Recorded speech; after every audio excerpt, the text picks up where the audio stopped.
सो hello friends, welcome back. आज हम करने वाले हैं एग्जैक्ट डिफरेंशियल इक्वेशन पर third question. So let's start. So ये equation already m d x plus n d y is equal to 0 वाले form में है। सो डायरेक्ट कंपेयर करेंगे। So m d x plus n d y is equal to 0। So हमारा m is equal to 1 plus log x y and n is equal to 1 plus x upon y हो जाएगा। Second step है हमारा, m को partially differentiate करेंगे with respect to y and n को partially differentiate करेंगे with respect to x। So partially differentiating m with respect to y we get 1 का differentiation 0 हो जाएगा एंड log x y का डिफरेंशिएशन log समथिंग का differentiation 1 upon something into differentiation of something, that is xy का xy में now differentiation y के terms में हो रहा है, y के रिस्पेक्ट में हो रहा है। तो वेरिएबल y है, x कांस्टेंट है। क्योंकि x कांस्टेंट है तो वो डेरिवेटिव के डिफरेंशिएशन ऑपरेटर के बाहर आ जाएगा। तो x को एज इट इज लिखेंगे एंड y का डिफरेंशिएशन 1 हो जाएगा। इधर से हमें दिख रहा है x x कैंसिल आउट हो जाएगा, तो हमारा आंसर 1 बाय y आ जाएगा। ओके, उसके बाद differentiating partially differentiating n with respect to x we get 1 का डिफरेंशिएशन 0 होगा क्योंकि 1 is constant. x upon y में x वेरिएबल है क्योंकि डिफरेंशिएशन x के रिस्पेक्ट में हो रहा है एंड y कांस्टेंट है तो y को हम एज इट इज लिखेंगे एंड x का डिफरेंशिएशन 1। सो हमारा 1 बाय y। स्टेप 3 है हमारा comparing both the equation. Actually by observation, if this is equation 1 and this is equation 2, by observation from equation 1 and 2 we get dou m upon dou y is equal to dou n upon dou x। ये दोनों equal है 1 by y 1 by y। क्योंकि ये दोनों equal है, this implies that the given differential equation is exact। Since ये exact differential equation है तो हम इसका solution लिखेंगे and solution होता है integration of m dx plus integration of terms in n free from x dy is equal to c constant। Okay, so हमें m चाहिए, n चाहिए। तो यहां तक हमने सिर्फ चेक किया था कि द इक्वेशन एग्जैक्ट है कि नहीं। जब वो condition that is m dou m by dou n is equal to dou n upon dou x means dou m upon dou y is equal to dou n upon dou x। Partial differentiation of m with respect to y is equal to partial differentiation of n with respect to x। ये condition satisfy हुआ तब हमने बोला कि ये given equation exact है, इसीलिए हमने ये सोल्यूशन लिखा। अब हम इसको इंटीग्रेट करेंगे। m का इंटीग्रेशन, x का इंटीग्रेशन, हम m को इंटीग्रेट करेंगे विद रिस्पेक्ट टू x। सो 1 का integration is x itself plus log x का इंटीग्रेशन बाय पार्ट्स से आता है। इंटीग्रेशन बाय पार्ट्स में एक फॉर्मूला होता है इंटीग्रेशन बाय पार्ट्स का। फंक्शन 1 होता है, फंक्शन 2 होता है। जो पहला फंक्शन होता है उसको हम डिफरेंशिएट करते हैं, जो दूसरा फंक्शन होता है हम उसको इंटीग्रेट करते हैं। तो उसका फॉर्मूला होता है फर्स्ट फंक्शन को एज इट इज रखेंगे into integration of second function.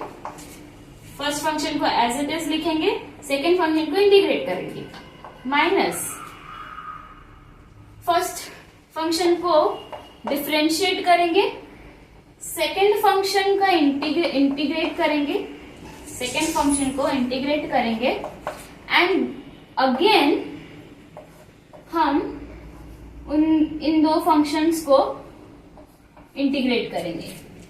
पहला फंक्शन को डिफरेंशिएट किया, फिर दूसरा फंक्शन को इंटीग्रेट किया। यहाँ पर सबसे पहले फर्स्ट फंक्शन को एज इट इज रखा, फिर सेकेंड फंक्शन को इंटीग्रेट किया। माइनस इधर माइनस है, फर्स्ट फंक्शन का डिफरेंशिएशन किया, सेकेंड फंक्शन को इंटीग्रेट किया, वापस उन दोनों को इंटीग्रेट किया। ये वाले टर्म को हमने इंटीग्रेट किया। सो ये वाला हम इधर लगाएंगे log x के लिए। Integration of log x y dx is equal to, अब ये तो एक ही टर्म है, दूसरा हम 1 को ले लेते हैं। 1 इंटू समथिंग इज समथिंग। सुनो, इसका इंटीग्रेशन तो आता नहीं है, तो ये हमारा फर्स्ट पार्ट हो जाएगा जो डिफरेंशिएट होगा, ये हमारा सेकंड पार्ट हो जाएगा, क्योंकि 1 का integration with respect to x होता है। सो फर्स्ट को एज इट इज लिखेंगे log एक्स वाई, सेकेंड को इंटीग्रेट करेंगे, माइनस फर्स्ट को डिफरेंशिएट करेंगे, log एक्स वाई का differentiation 1 upon x y into differentiation of something, log something is 1 upon something into differentiation of something. So now y constant है and x का differentiation 1, तो y into 1, y constant है तो वो operator के बाहर आ जाता है, तो y कैंसिल आउट हो जाएंगे। अभी करने की वैसे कोई जरूरत नहीं है, बट इट्स ओके, कर लिया है तो भी कैंसिल कर लेते हैं। ओके, फिर इंटीग्रेशन ऑफ किसका, इसको इंटीग्रेट करेंगे सेकेंड फंक्शन को। सेकेंड फंक्शन को अगर हम इंटीग्रेट करें तो हमें x आता है। इस फंक्शन को मैंने इंटीग्रेट किया तो हमें 1 का इंटीग्रेशन x आया। फिर वापस इसको इंटीग्रेट करेंगे, पर यहाँ पर हमें दिख रहा है ये दोनों भी कट रहे हैं, तो कट कुट के सब 1 आ रहा है। तो 1 को अगर हम इंटीग्रेट करेंगे dx के रिस्पेक्ट में तो हमें आंसर x ही आने वाला है। So log x y into x minus x, ये हमारा इस पार्ट का आंसर आ जाएगा, मतलब x log x y minus x. यहां से दिख रहा है कि कैंसिल हो रहा है। ओके, नाउ ये क्या है, ये इंटीग्रेशन है m का। m dx को मैंने इंटीग्रेट किया तो मुझे ये आया, plus terms in n free from x, ये n है हमारा, ये पूरा n है हमारा, इसमें से वही टर्म्स जो x से फ्री होगा। यहाँ पर क्या हमें x दिख रहा है? नहीं, तो हम इसका इंटीग्रेशन करेंगे।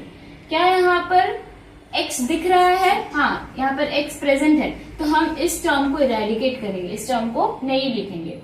तो हमारा सेकेंड वाले पार्ट का इंटीग्रेशन आ जाता है, इंटीग्रेशन ऑफ 1 dy। तो 1 का integration with respect to y is y itself. So हमारा फाइनल आंसर आ गया इधर, that is x log x y plus y, x तो कैंसिल हो गया, is equal to c। So this is our final answer. Okay, so वापस मैं एक और बार एक्सप्लेन करती हूँ इंटीग्रेशन का फॉर्मूला, अगर आपको चाहिए, इसीलिए याद होना चाहिए। वैसे इंटीग्रेशन का फॉर्मूला होता है फर्स्ट और सेकंड फंक्शन जिसके रिस्पेक्ट में इंटीग्रेट हो रहा है, तो फर्स्ट को हम एज इट इज रखेंगे, सेकंड का इंटीग्रेशन करेंगे, फिर माइनस के साथ फर्स्ट फंक्शन को हम डिफरेंशिएट करेंगे, सेकंड का इंटीग्रेशन होगा और वापस उन दोनों को इंटीग्रेट करेंगे। वैसे ही मुझे इसका इंटीग्रेशन आया। सो थैंक यू, मिलते हैं नेक्स्ट वीडियो में।